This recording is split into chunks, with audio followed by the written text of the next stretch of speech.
Madame, Monsieur, ravi de vous retrouver sur ce plateau d'Africa 24, la chaîne qui donne la priorité à l'Afrique. Vous faites bien de nous rejoindre. Dans un contexte mondial économique de plus en plus complexe, la communauté économique et monétaire d'Afrique centrale est à un tournant décisif. Alors que des défis liés à l'intégration économique, à la diversification économique et à l'enregistrement des faits d'état civil demeurent pressants, la CEMAC doit renforcer ses mécanismes internes pour naviguer vers un avenir plus stable et inclusif. Aujourd'hui, nous avons le privilège de nous entretenir avec M. Nicolas Beye-Menguema, commissaire en charge du département des politiques économiques, monétaires et financières de la commission de la CEMAC. Ensemble, nous aborderons les priorités stratégiques de l'institution, ses projets en matière d'enregistrement du fait d'état civil et surtout la manière dont elle entend relever les défis économiques de la région. Monsieur Beye-Menguema, bienvenue sur le plateau d'Africa 24. Merci. Monsieur le commissaire, selon les dernières estimations de l'UNICEF 2024-2025, le taux d'enregistrement des naissances des enfants de moins de 5 ans en Afrique centrale se situe autour des 30% contre une moyenne de 52% pour le continent. Quelle est votre analyse de cette situation et des défis rencontrés par les 6 pays membres de la CEMAC en matière d'enregistrement des faits d'état civil? Bien, d'abord, merci de l'invitation qui nous est faite pour parler de ces problématiques qui intéressent notre institution. S'agissant précisément de la question que vous me posez, l'enregistrement des naissances en Afrique centrale accuse encore effectivement beaucoup de faiblesses par rapport à ce que l'on peut rencontrer dans d'autres sous-régions. Cette situation est particulièrement due au fait qu'il existe encore en dehors des villes, il y a beaucoup de naissances qui interviennent en milieu rural pour lesquelles la déclaration est soit différée longtemps, soit n'est pas faite. Il y a aussi, même dans les villes, des naissances qui interviennent dans les quartiers et pour lesquelles des difficultés de déclaration existent. C'est ce qui peut, de mon point de vue, justifier la faiblesse des déclarations que vous relevez par rapport à d'autres sous-régions. Quelles sont les 3 réformes prioritaires que le guide de l'ISEC doit recommander pour les États membres plus performants et inclusifs, y compris les zones rurales que vous venez de soulever? Alors, c'était un grand défi. C'était un grand défi parce que une personne qui ne dispose pas de son état civil n'existe pas. Et ça pose un grand problème au niveau de la communauté en termes de libre circulation, parce que nous avons un espace communautaire où la libre circulation est préconisée, mais pour qu'elle se fasse, il faut que chaque citoyen dispose des documents d'état civil conformes. Or, l'acte de naissance est la pièce maîtresse pour pouvoir établir les documents d'état civil. Alors, pour y arriver, je crois qu'il faut d'abord essayer de mieux déconcentrer les bureaux d'état civil. Les bureaux d'état civil, créer des connexions entre les différents services administratifs qui interviennent en la matière.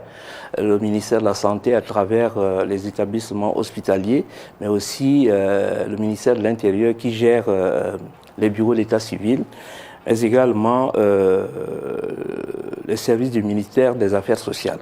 Il y a ça, mais en termes de déconcentration, on pourrait concevoir par exemple qu'en milieu rural, au niveau des cantons, au niveau des regroupements de villages, que les différents personnels de commandement constituent effectivement les points focaux où les naissances peuvent être enregistrées s'agissant des naissances qui interviennent en milieu rural. Mais j'allais relever aussi que au-delà des villages, il y a une réalité sociologique qui fait que certaines ethnies situées dans des endroits très reculés, je veux parler par exemple de ceux qui habitent en pleine forêt, ne déclarent pratiquement pas les naissances qui interviennent à leur niveau. Donc là aussi, il faut trouver le moyen de prendre ces populations en compte en les rapprochant effectivement des bureaux d'état civil. Aujourd'hui, selon vous, quelle est la stratégie de diffusion, d'appropriation institutionnelle et d'adoption nationale du guide dans les 6 pays de la CEMAC? Quelle feuille de route concrète prévoyez-vous pour qu'il devienne une norme régionale d'ici 2030? Alors, il y a une pratique au niveau de la communauté. Là, nous devons adopter le guide. Ce guide sera le mois prochain soumis au comité statistique sous-régional qui regroupe l'ensemble des directeurs généraux des instituts nationaux de statistique de l'Afrique centrale qui vont le valider. Et une fois qu'il sera validé, il sera par la suite soumis à l'approbation du Conseil des ministres de l'Union économique de l'Afrique centrale. À partir de ce moment, la Commission va procéder à sa vulgarisation au niveau des États. Dans un contexte marqué par les chocs économiques mondiaux et les défis internes, la communauté économique et monétaire d'Afrique centrale devrait enregistrer une croissance du PIB réel ramenée à 3% en 2026 contre 3,3% initialement prévu par le FMI. Quelle est aujourd'hui votre vision des priorités en matière de politique économique, monétaire et financière pour renforcer la résilience de la sous-région? Alors, il faut d'abord rappeler que la communauté économique et monétaire de l'Afrique centrale, c'est deux unions. Il y a une union économique et une union monétaire.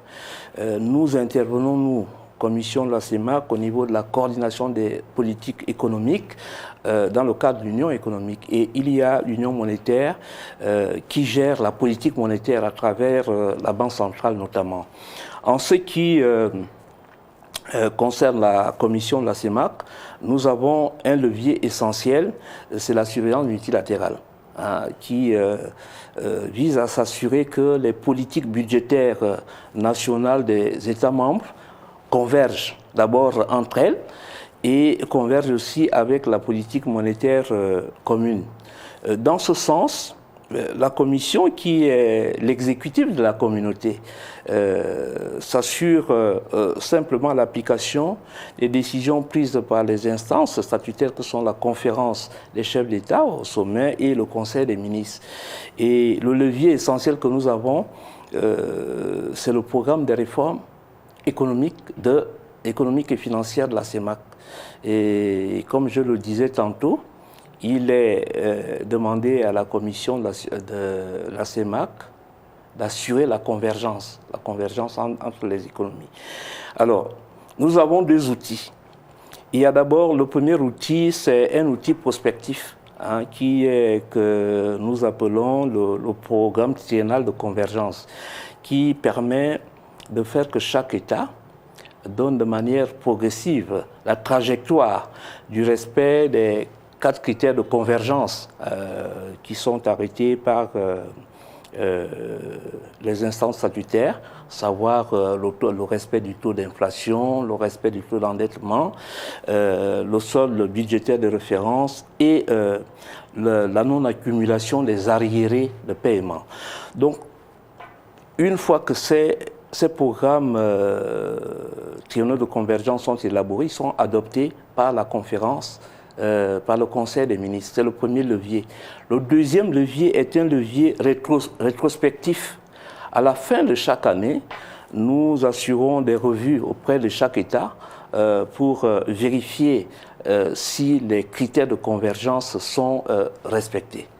Donc, ce sont les outils que nous avons à notre disposition en dialogue avec les États pour nous assurer de la résilience des économies. Le commerce intra-CEMAC représente moins de 5% des échanges totaux de la région à un niveau nettement inférieur aux 15% observés dans d'autres régions africaines, tandis que la convergence macroéconomique demeure un défi majeur. Quelles mesures concrètes aujourd'hui votre département met-il en œuvre pour une intégration économique plus poussée dans la sous-région? Bon, là encore, ce n'est pas le département qui décide. Les instances statutaires, la conférence des chefs d'État ont décidé de la libre circulation des biens et des services au sein de l'espace de la CEMAC. Mais dans les faits, il existe encore beaucoup d'entraves en termes de libre circulation. C'est pour ça que la commission de la CEMAC vise à lever les barrières tarifaires pour essayer d'optimiser la circulation des biens au sein de la CEMAC. Beaucoup de choses sont à faire. Nous sommes dans un projet de construction de corridors entre différents États. C'est une première mesure. Il y a également la mesure préconisée de formation de brigades mixtes entre les États pour s'assurer de la fluidité de la circulation des personnes et des biens au sein des États. Mais par-dessus tout, la Commission ne peut pas tout faire. Il appartient au peuple, effectivement aussi, au peuple, aux différents gouvernements, de favoriser cette mesure qui est d'abord prise par les États eux-mêmes et dont la Commission est l'émanation. Monsieur Nicolas Bémenguema, commissaire en charge du département des politiques économiques, monétaires et financières de la commission de la CEMAC, merci d'avoir été l'invité du jour sur Africa 24. C'est moi. Merci. Madame, Monsieur, c'était l'invité du jour. Merci d'avoir suivi cette édition préparée par l'ensemble de la rédaction. Tout de suite, une nouvelle édition de l'actualité africaine et à très prochainement pour un nouveau numéro.